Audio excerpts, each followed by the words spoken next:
Welcome to Conversations with Zi and Vindesh, a weekly discussion that explores common life challenges and offers practical solutions. Learn more at dharmamedia.com. That's DHARMA media.com. All right, welcome back, everyone, to this week's edition of Conversations. Z, time to get real. You ready, baby? Let's get real. Time to get real. So what do we mean by getting real? We're in this world where there are a lot of shades of gray. We talked about how we don't have objective measures. There aren't objective measures for health, objective measures for how you conduct yourself, objective measures for success and failure.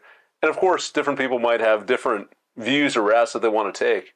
But once you have an objective in mind, there should be some metric to say, I'm either progressing towards this or I'm not.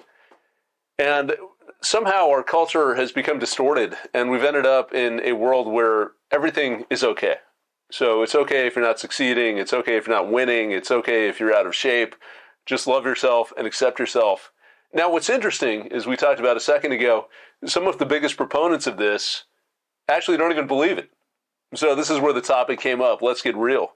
Because we're told that we should accept everything. We shouldn't be judgmental. We should carry ourselves around with pride, even if we achieve nothing. But even the people who are putting forth this view don't believe it. So we take a look at Lizzo, who's this big pop culture icon. Lizzo is a phenomenally talented musician. She's a flautist. She's a pop singer. Extremely talented. My wife loves her. But she's enormous. She's dysfunctional as a healthy human being. Probably weighs 400 pounds. And she's got this big girl movement and a big girl tour. And she went on tour and she got all these dancers. And she got all these dancers who looked like her, who were overweight. And my understanding, and maybe Caitlin, you can correct me if I'm wrong, but my understanding was you want to put a bunch of people out there and say, look, it's okay to be big. Just love who you are. Big girls can be cool. They can be fun. They can do everything that anyone else can do. So fine. That's all well and good. But we find out recently that Lizzo didn't even believe this. That while she was talking about body positivity and accepting herself, she was shaming the people on her tour for being too fat. And it's like, what the hell is that? Your entire reputation is built around acceptance of who you are, acceptance of your weight. This idea that it doesn't matter how much you weigh, you can be healthy, and there isn't a correlation between weight and physical health, which we know from physics doesn't make any sense. But that was the movement, and it turns out that behind the scenes, she was pouring cold water on this entire theory. She didn't buy into it. And that gets us to this topic of let's be real or let's get real, because just because you say something doesn't make it true. Just because we put these views forth, even for the people who really want to believe it, like I really want to own myself, I really want to believe that I'm doing great, I think there's a part of us that recognizes reality. And there are certain laws that we just can't escape.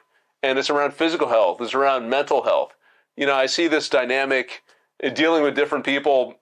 It's like, oh, I'm stressed out all the time and I'm not taking care of myself the way that I want to, and I'm feeling rage because of all the stress that I go through on a daily basis, but it's okay because everyone else is doing it. So it becomes this relative standard.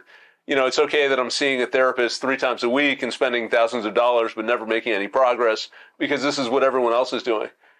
And I think there's a part of all of us that recognizes that's just not true. And we are almost terrified of stopping that wheel, that perpetual motion, that constant repetition of this mantra, because in the stillness of our mind and the quiet of our heart, we know it's true. Or at least even if we don't know it's absolutely true, we've got a sense that things are kind of fucked up. Like this path we're going down is wrong. So maybe today we can speak, Z, to all of the people out there who feel like something is off, you know, who maybe have been going with the flow, but feel like something isn't working, either something in a relationship or something in the way that you conduct yourself, the way you present yourself to society, your health, what you've achieved in your career, your life. You know, this idea that, yeah, it's okay, I don't really need to achieve anything, I just need to be a good person.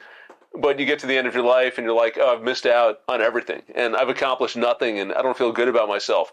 So let's get back for that audience to some sense of what is real, what is tangible, Help us do that, Z. Help us think through how we get back to real weights and measures for what's actually going on.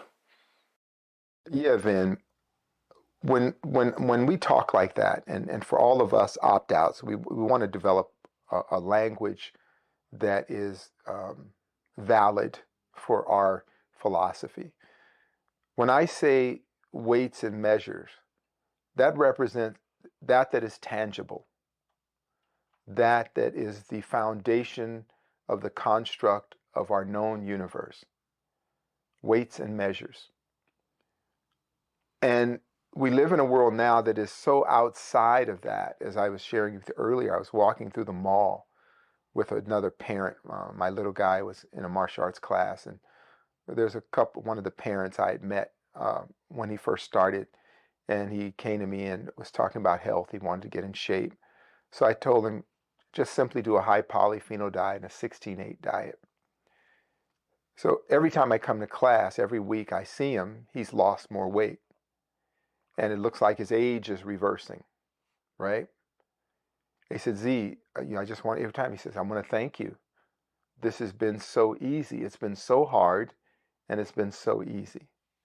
It's been hard because I'm aware of my behavior. It's been easy because I get results. The results come over and over. He said, now I'm going through a period of time where I'm having issues with my wife and family because they're all grossly obese. And he says, the more I do this, the better I feel, but also the more pained I am in my observation of behavior. And I can see that I was like that, and I'm ashamed of the way I behaved. What do you think about shame? And I said, you should be ashamed at what you did so that you never do that again. He said, I read the ingredients on the things that I eat. I shop different. My wife, who has not adjusted to this, feels like I'm abandoning her. And I feel like I'm an example to rescue her. What comes next? I said, I felt you should depersonalize it. Your wife, like many people in society, don't know what's real. You're getting a message that it's okay to be unhealthy, that you have no responsibility for your health, physical health, mental health. Then you're coming with a conflicting message that I took responsibility for myself. What did he do that disrupted his whole life? He managed his intake of calories, and it's disrupted his whole world because he's in a world where nobody manages their eating. They're simply consuming like pigs. It's almost a biblical prophecy where when gluttony takes over the world, there's the gluttony of eating, there's the gluttony of consumerism. And the consumerism, I've realized, isn't just buying things. It's taking up air from everyone else, pushing your ideas, your agenda with no foundation ahead of everything else. There is this idea that cooperative interaction is an imposition on the individual, right? So we're seeing the decline of general humanity, but the decline of individual grandness. Like you can't be great anymore because the bar is so low that it's almost a negative equation. Yeah, and aren't there weird ideas going around now? Like if you're fit, then you're some white supremacist. Right. There's the anti-health. I saw an article that someone in the UK was promoting the idea that, and again, when you hear these things, you realize it just isn't abstract dogma. It's actually gaining traction. When it used to be abstract dogma, is now becoming part of social cultural policy, that they were demanding that fitness competitions include unfit people for awards. So they wanted people to be awarded for not trying alongside awarding people who had tried. And just the fact that that conversation is entertained tells you that this is not a healthy direction for our species. It is not. It is not a healthy direction for our species. Okay? But for the rest of us, for all of us who share this planet together, it is so important for us to carve our own path. Instead of trying to rescue people and entertain this, try to serpentine your way around it and find our path. They say the straightest path is a bit crooked, right? The path least trodden is the ideal path. Right? And so I think that it's important for us to work on our own self-realization. Where do I stand in all of this? Can you look out into the world not with any directive of emotion? Somebody said the other day, I talked to one of the guys in Digital Underground I used to work with, Money B, and they said they were doing he was telling me a really tragic story about Shock G, and that they have this homeless food giveaway in his name now in one of the communities. So they get food for the homeless, and they have a big thing. They feed the homeless, right? They feed the indigent.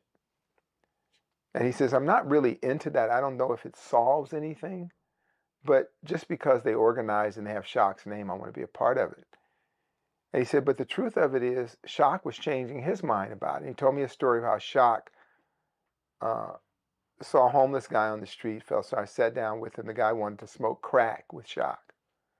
So Shock smoked crack with the homeless guy to bond with him. And then he took him to a hotel room and said to the guy, look, I'm going to give you a few clothes. You can shower up here, relax here, get your act together, and maybe have a new start on life. So Shock went on to do a show or an interview. And before he could finish, the hotel was calling and saying, you need to vacate the premises immediately. And you owe us $25,000. He said in the hours that he had left the hotel room, the homeless guy had done $25,000 in damage to the hotel room.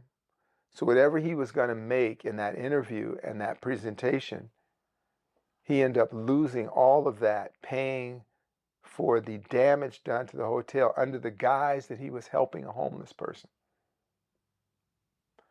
And as Shock kind of stood back and sobered up, he realized that he could not help this person the way that he wanted to. This is getting real.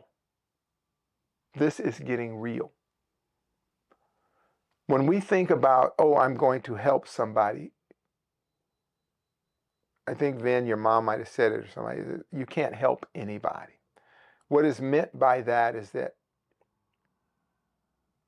when we believe that we're helping somebody, we're actually helping ourselves. If it feels genuinely good to you to do a particular deed or task for someone or make some sacrifice, that benefits you way more than it will ever benefit them. Have the intestinal fortitude to be honest with yourself and say, I do this because it makes me feel good. That's what all the virtue signaling is all about with Hollywood types, right? Yeah, we saw that clip the other day. You sent it to me. Mm-hmm. Where The Rock is out. There was some African fighter who came over here. He didn't have any money and he wanted to fight. And then after that, he sold his gloves for $7,000. And I think used it to buy a house or create a school back in... Wherever he's from. Yeah. Yeah, and then The Rock saw this, and The Rock shows up and builds him this house. Which, great. I mean, there's a real impact to that. But there's a part of it that just sickened me. Because it's kind of like, it's also performative. You know, it just all feels so fake. Why do you have to capture this on camera and syndicate it on social media? Let's say he gives the guy $100,000, $200,000 to build a house, wherever it was. How much would he pay an ad agency to increase his brand? That much, probably $1 million. He got more coverage for that than he could have bought. for that same price. So he benefited himself. That's great. I'm not diminishing the humanitarian aspect and immediate benefit to the guy. But let's not forget that he didn't do him any big favor in the sense that he just did it and ran away and hid in the bushes. It wasn't an anonymous gift, which would have been truly giving. And again, not to take away from what he did, but it was the cheapest way to get more advertisement for himself. It was a more economical way. So let us all remember that, is that there's causality to everything. Let's get real. Yeah, it's interesting you're bringing this up. I mean, there's so many ideas that are going through my mind. One is what we've talked about with this whole sustainability revolution and the electric vehicles and how we're saving the planet. And meanwhile, we're exterminating a group of people in the Congo in the name of sustainability. I mean, that makes no sense. Let's get real, right? Yeah, there's that. There's the whole diversity initiative. And I get the pushback against diversity. I understand the Supreme Court decision. So much of it is just window dressing. I was talking to a friend of mine who's got a company, and they build out networks, like computer networks for different companies. And so he said he was really bothered by diversity because you've got these minority-owned businesses who on paper are supposed to be benefiting. So there's certain contracts that only go to minority-owned businesses. But they don't have the expertise to pull this off. So what they end up doing is subcontracting out to all of the established businesses, and they'll keep like a 1% margin for the transaction. Mm-hmm. So out of every $100 that you're spending on so-called diversity, 99 of it isn't going where people think it's supposed to go to. Let's get real, okay? This is a sham. When the pendulum swings, you're going to have things worse than they were. I know that I can't do diversity and inclusion in my place, right? I don't even know what that means. There's a whole term. What do they call it? There's an acronym for it, or DEI. Yeah, and so what does that really mean? Yeah. That you're forcing people to work with people they don't like. That's what it means. Let's get real. I know when people come with a job application, and if I have to put pronoun, what is your preferred pronoun on the job application? Let's say I'm an employer. If I see on an application, I think maybe Caitlin and I were talking about that you have a preferred pronoun, what does that tell me as a business owner? Is that you are high maintenance, you're more than likely to sue me, you're difficult to be around, it will reduce productivity and unit cohesiveness. That's what you're telling me. Let's get real. So if you have a box and you have a preferred pronoun, it's best that I don't hire you for the sake of everyone else to keep the business running. Because we're in the business of the business we're doing, not in the business of placating and nurturing your dysfunction. Let's get real. Yeah. Yeah, it's interesting. We've ended up in a world where it's the opposite, where nothing is real. And you've got narrative and stories that almost become real. They feel real because we repeat them enough. And maybe this has to do with social media. Maybe it's more media in general and the ability of different interests to control what the dominant narrative is. But you have people making decisions and living out their lives on things that just aren't true. I mean, you look at the whole election fraud allegations. You had this company, the Dominion Systems, the one that made the voting machines, they were demonized. They were pilloried. I mean, they were raked across the coals. And there was no basis to any of these claims. No basis. Nothing was real. And then that gets us to the point we're at with the justice system, is they have always had corrupt politicians. Simultaneously, while Trump is getting his comeuppance, isn't Hunter Biden smoking crack in the White House? Didn't they find his cocaine in the White House? Yeah, honestly, Z, I've lost track of what that guy has done. Yeah, and so what would be noble and real is a more dispassionate governance and judiciary. most of the people in this judiciary are so biased and corrupt and partisan that you can no longer have a scale of justice. You have a scale of fandom, you have a scale of cronyism, right? So let us get real. This has failed. You talk about the whole movement of big pharma and big ag working together. Let's get real. Who thought that big pharma and big ag working together would be for the betterment of humanity? That is a bad idea.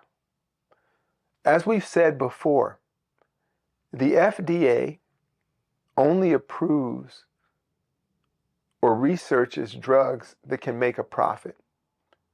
So for those of us who are into health and sustainable health, you will never find a vitamin, mineral, or nutrient that is approved by the FDA.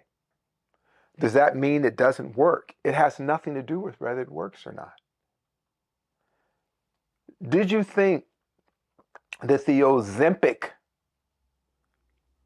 excitement would lead to anywhere but tragedy?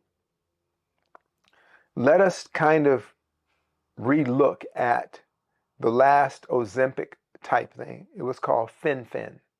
Yeah. That's funny. I haven't heard of that in such a long time. Right, you haven't heard it. And that was, do you remember that was all that was in the news? Mm-hmm. You don't have to exercise. You don't have to change your diet. They even had ads of people eating McWhoppers or whatever, taking Fen-Phen and getting skinnier. So you could eat a McWhopper, eat a Fen-Phen, and lose the weight of the burger plus. So if you got a McWhopper that was a 2-pound hamburger and you ate it and you took a Fen-Phen with it, you would lose 4 pounds. What they didn't tell you is that the drug perforated your intestines, that you became incontinent, so you would be dripping waxy like shit out of your body all day. That's how you lost weight. That's how you lost weight. So you never had to take any personal initiative nor personal responsibility for the state of your being. Yeah. See, this is all done before, so I think the Fen-Phen was the first trial run of Ozempic. Yeah. Although Ozempic, I thought that originally it was approved for different use. Like people just started using it. I thought it was a cancer medicine or something. I don't know. Yeah. It was something else. It was for diabetes. Yeah, but so was Fen-Phen. It was for something else. Okay? And then you start having hallucinations, of course, and brain atrophy and all that, in lieu of taking personal responsibility. Yeah, dude. I mean, that just sounds too hard. Yeah, personal responsibility sounds too hard. Yeah, it sounds terrible. And even the language is changing where we have to purse our speech when we talk about what was your role in the undermining of yourself. Yeah, it's funny as we're talking. I mean, there's so many examples that come to mind. Like another one is Bitcoin. You had all these people who were investing their life savings in cryptocurrency, and they were doing it because they could earn a 20% interest rate risk-free. But what they don't tell you is that they just steal all your shit. Right, so all your you money's can invest it. Yeah, see, this is another thing that it's something about the degradation of intelligence. So here's my take as people explain, and they have new words, salad, right? Crowdsourcing, what's it called? When we talk about bit money. And here's the thing, we word salad things that it makes unreasonable sound reasonable. What's the term when you have, what's it called when with the Bitcoin thing, where crowdsourcing, or what's the term they use when the money is all over the place and there's a threshold of people doing it. I've heard the term. I can't think of it right now, but it's kind of like crowdsourcing or the blockchain. Crowdfunding? Blockchain's like just the technology behind all of it. It's not the thing. You can use blockchain in different, it's just the infrastructure. Yeah, I know some people that developed the Bitcoin thing and they were scammers. And here's the thing. We come up with different words now that don't mean anything, that we can then have a vague meaning. So I'm all for decentralized currency. I'm all for it.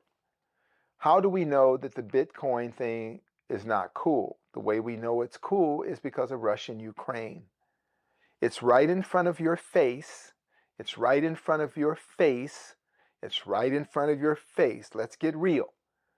When the U.S. sanctioned all the so-called oligarchs, froze their funds and their money, froze their bitcoins, froze all ability for them to do finance and exchange, that meant the currency was not decentralized. Let us go back to 18th, 19th century speak. If the government can control your ability to engage in common commerce, the mode of exchange is not decentralized. Right, Vin? Is that a nice way of putting it? In the simplest terms, whatever words you lay on it, if the government can decide you can't have access or spend your money, be it Bitcoin, be it bank deposits, be it whatever, the currency is not decentralized.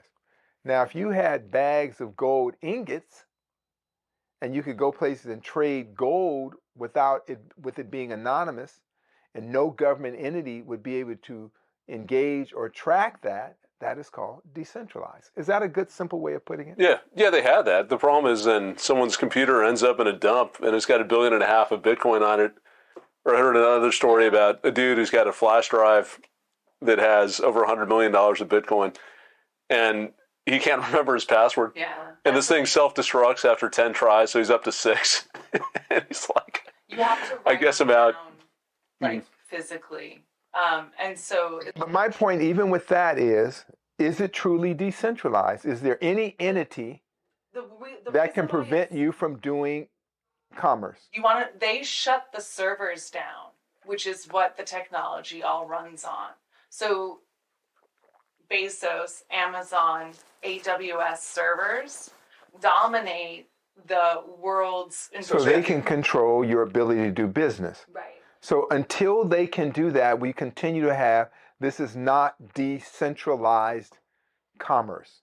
It is, but it's still, that part of it isn't. Then it is not decentralized. I can send right now money over 10 grand if I wanted to someone in another country without government oversight. With just using an app. But that's a closed network, right? Can anybody access that? Can any hacker? Can anybody who, let's say, has the budget that you? Okay. Monero is super encrypted, and that's why you're seeing them shift.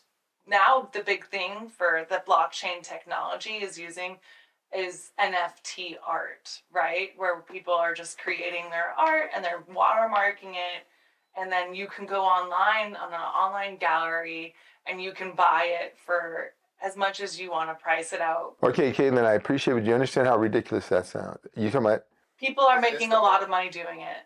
Yeah, but I am not sure if the government itself can track you down and penalize you for these exchanges or sanction you. Yeah, when it is sanction proof. I already know people who are doing this successfully.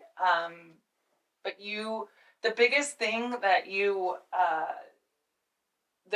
the U.S. is pushing this technology out, but other countries are fully embracing. Yeah, of course. And so what has to happen is that the U.S.'s power over others is diminishing, and that's good, and for many reasons. But until there is truly decentralization, a lot of this stuff is a good way of losing your money. Yeah. So if you buy an NFT with cash or trade your house for an NFT, there is no way to guarantee you just traded your house for nothing. Yeah. Because if some government entity or whoever gets a hold of it, or you're subject to eminent domain, there's no real correct paper trail. That's all I'm saying. This whole idea is that we need to get real. We need to get real about what's going on in our health. We need to get real about the new levels of technology, and everybody's so excited. Every other person I talk to is talking about how great it is to use AI to write papers, to write songs. It's this wonderful AI, AI. I said, then if it's so great, why are you here? What do I need you for? If AI is so great, I love technology, as I've said before, but I also understand the limits of technology. We are on the brink of some of the most dynamic and fanciful technology that could ever be witnessed in this particular era of humanity. Yet we're also simultaneously on the brink of social collapse. If we use the West as a model, and walking through the mall, that's what I'm going to call it. Walk through the malls of America and look at the condition of society. If you could really be real and say, is this where we want it to be? You could say no. You could say no. We have the technology to have autonomous cars, flying cars. I just heard this interesting thing that I guess Amazon truck drivers or delivery drivers are getting a pay hike to close to $140,000 a year. That's pretty cool. I'm thinking about going to work for Amazon myself. But how long do you think that will go on when they've already announced that they just rolled out 100,000 autonomous trucks and they're finishing the final fitment of them? How long do you think they're going to hire a driver, a human driver? How much love do they have for a human driver? How much sentiment do they have for a human driver with all of our problems? On route, having to talk to people, having to take breaks. Robbie Robot doesn't have to do any of that. So maybe this is the last great moments of the human driver. What about our military that's so proud of autonomous killer robots? Coded and programmed by incels. There's already a lawsuit on facial recognition because it doesn't work on people of color. It gets 90% of Asian people wrong. Every black person is identified as whatever criminal they're looking for on the AI.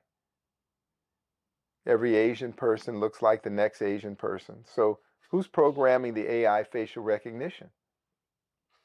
A flawed human being. Let's get real. People are complaining about the cost of health care. Every doctor who can candidly speak will tell you that they are disgusted by their patients. Right? Let's tell the truth. Doctors are saying they are losing their love for humanity. Now, you're in bad shape when doctors no longer care. They can't care because we've created a social narrative and a word salad that no one has responsibility for the consequences that they've introduced into their life. Mental health issues off the chart. They got new medications. They have new, different, milder combos of medication. I saw somebody had something like Prozac, Ozempic, and Adderall mixed together.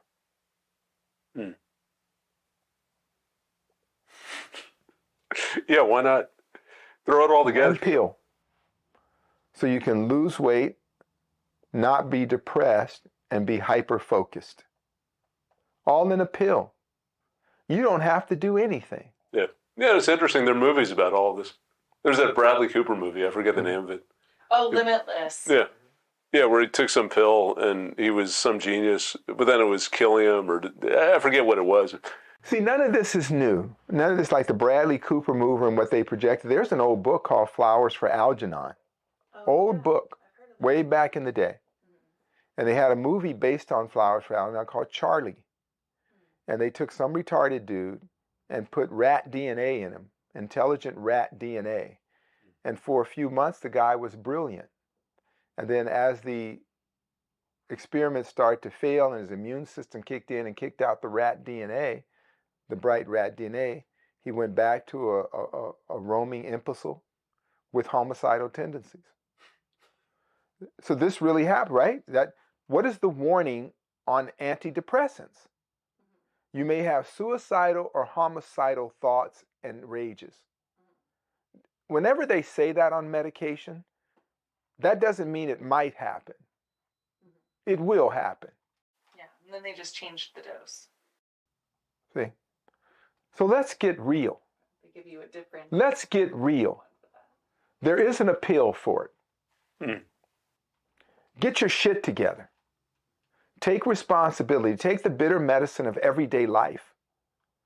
You're not so special, right? Through a moment of lust and a whim of fate, you're here. You're not special. It has been proven through sociological studies that the high self-esteem movement destroyed much of humanity. You need low self-esteem to be successful. You need to acknowledge that you're a piece of shit to wash yourself up. You need to acknowledge that you haven't did your best so you can do better. You have to sit down and say, I don't have it, so you can get it. Let's get real. If you want to lose weight, stop eating so much. If you want to have the Ozempic effect, act like you're in the Olympics and not Ozempics. Okay? Let's get real.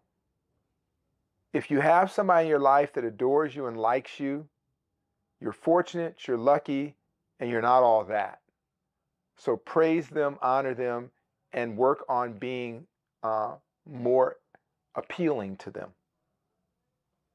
Let's get real. What do you think, Vin?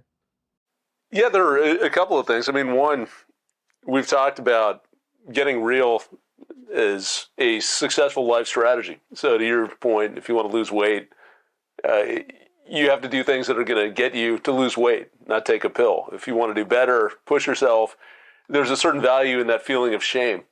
I like how you put it earlier on before we started the podcast, that shame is getting away from the truth of yourself.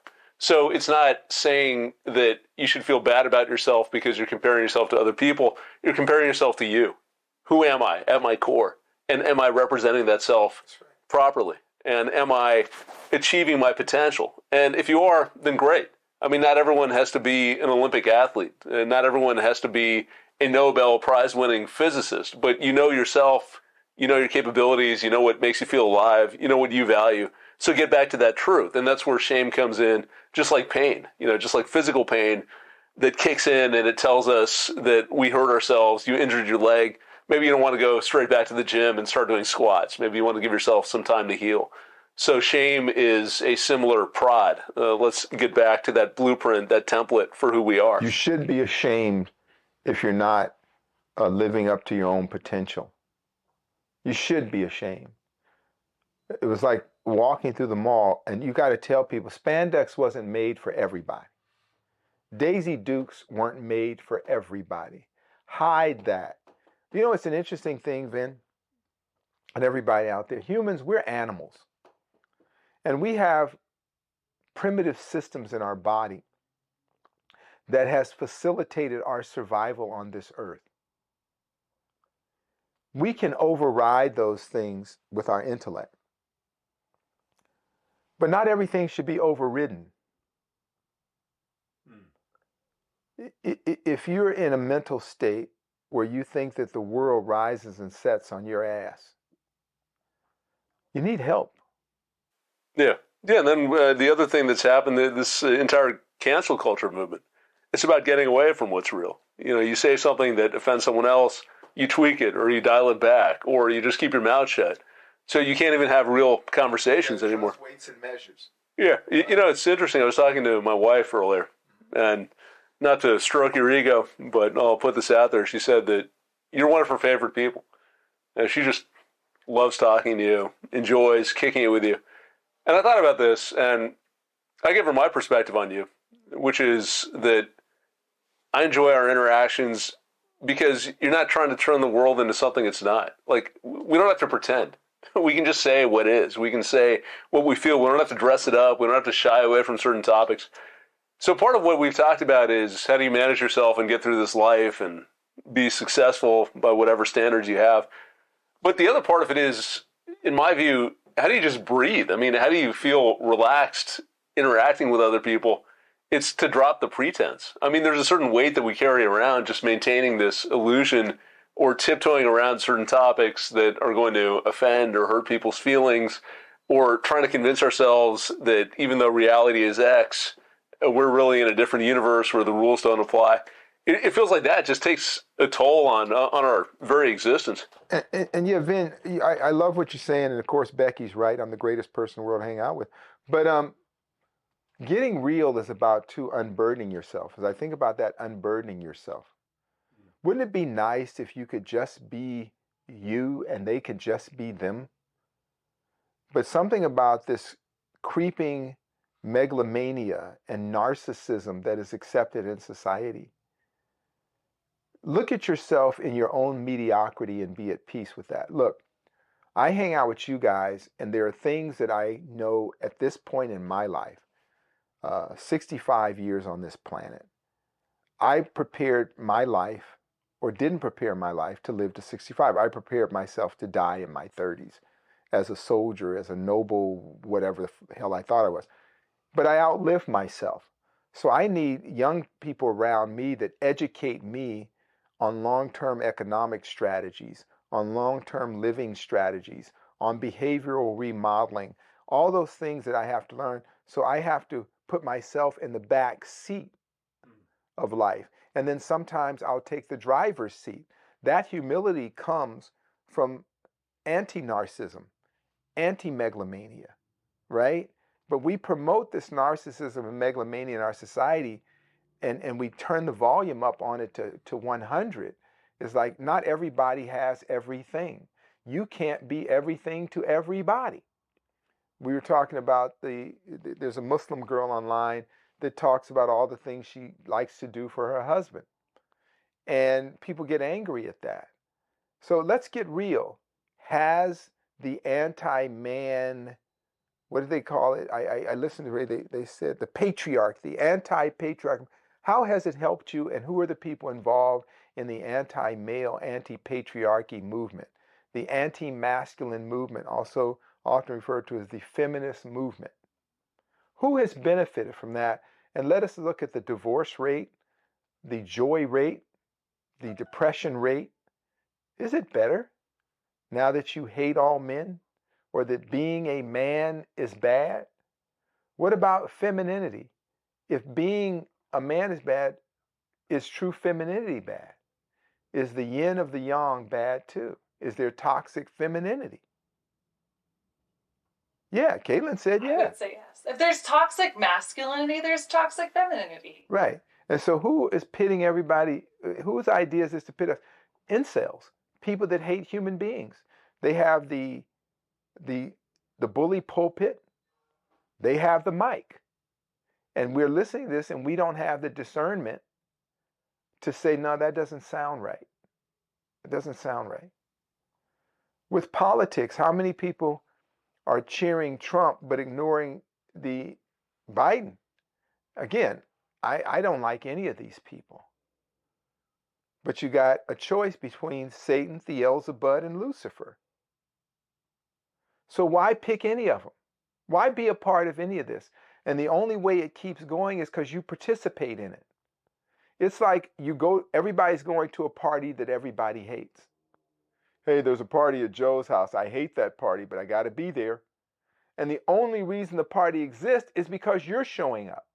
If everybody would do what I call a casual boycott, these things end overnight. Budweiser lost all kind of money and keep losing money over this Govani thing or whatever. This whatever. And I can tell you, what did you think would happen? People quietly don't go for this. Quietly.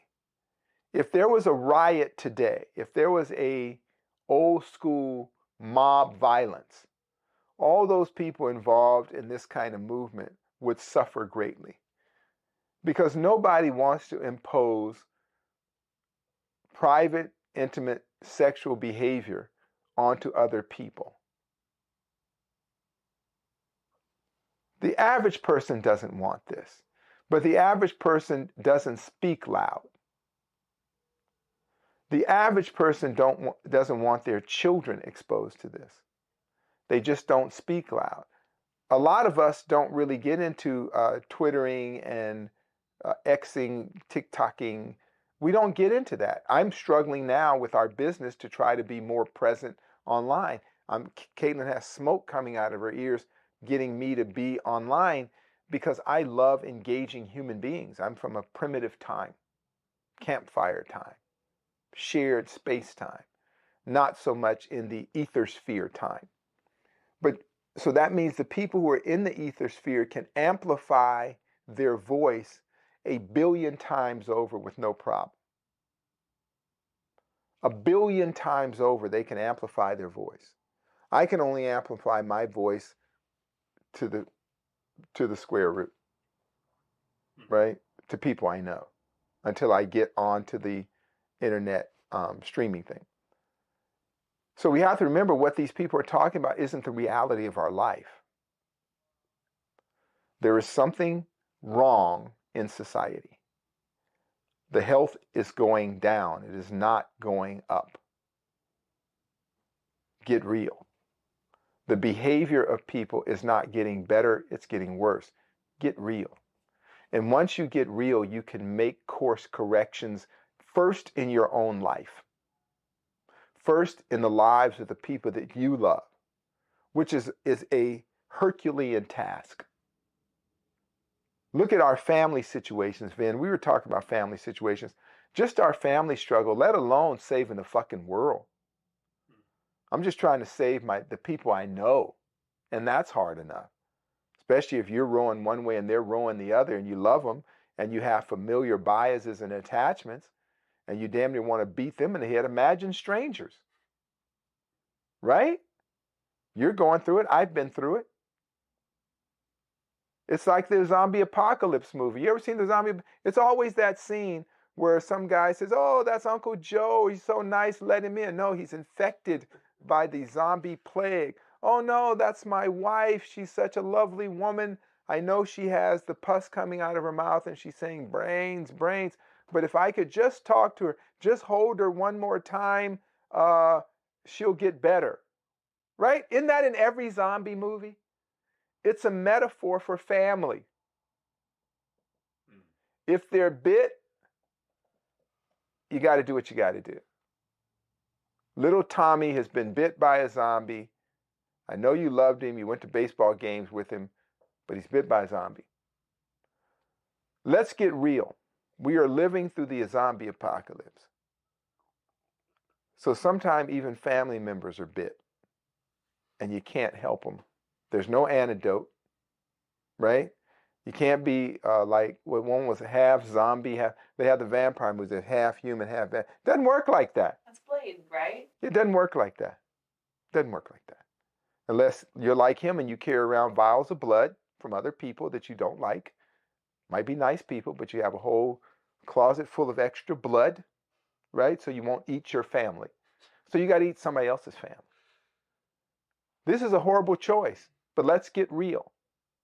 Let's talk to people in our circle. Everybody get physically fit, because when you're physically unfit, you are more prone to mental illness. When you become obese, your brain shrinks.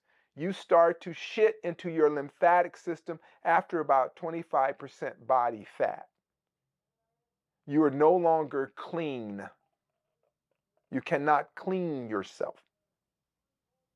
There's no amount of deodorant spray you can put over. You're a walking bacterial petri dish. New diseases are coming. They're making stuff not just in the Wuhan lab, but right here in America. Big Pharma doesn't love you. Big Ag doesn't love you. Let's get real. Every electric car you drive kills 4 children in some horrible place, shithole nation like my place. You kill 4 Z's every time you buy your electric car to save the planet. There's less drinking water, less fresh air, so we're going to have more heat. People burned up Hawaii because the people who owned those homes and the people who lived there didn't want to sell. Let's get real.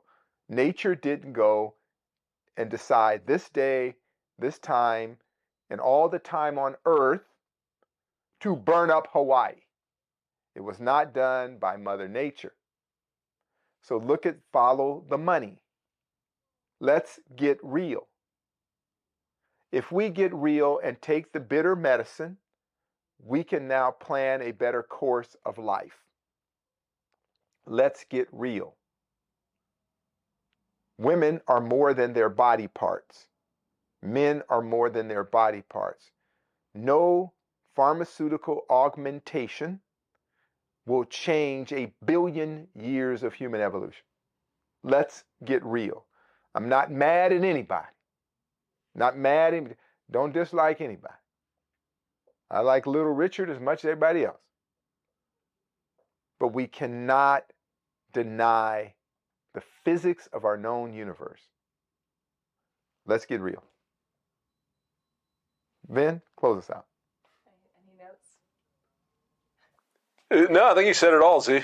That's a strong statement. I would just say to get there, as we talked about, let's be humble. Know that we don't know everything. We're not perfect. We have limitations. Let's get back to actually feeling our feelings. So feeling that sense of shame. Unfiltered. Yeah, which will point us in the right direction. Unfiltered. Yeah, and be clear on yourself. I mean, once you feel that shame, know what you want to be, and then do it. That's what life is about. This is our moment. It's not a long moment.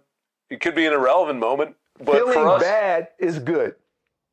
If you're not getting off your ass, taking care of your stuff, feel bad. You should feel like shit. And then do something so you don't feel like shit. Be ashamed of yourself for eating GMO foods. You should sneak and do it like a 70s porn store. The 70s, they used to sneak up in alleys and park down the street to go to a porno store. That's how you should feel about eating GMO foods.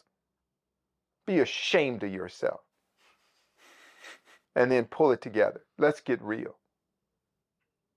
Thank you. Yeah, and buy My Century Project.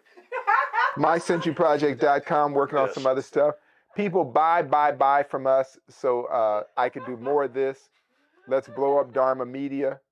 Let's make it a thing. This will be a place to go. This will be our path through the apocalypse. This will be our sanctuary from the zombies. This will be our bubble safe haven. So support Dharma Media any way you can. Send me likes and money. Thank you. If you enjoyed the show, please consider leaving us a review on Podbean, iTunes, or your favorite podcasting app. Each 5-star review helps us bring you more unique and insightful content. Learn more at dharmamedia.com. Peace.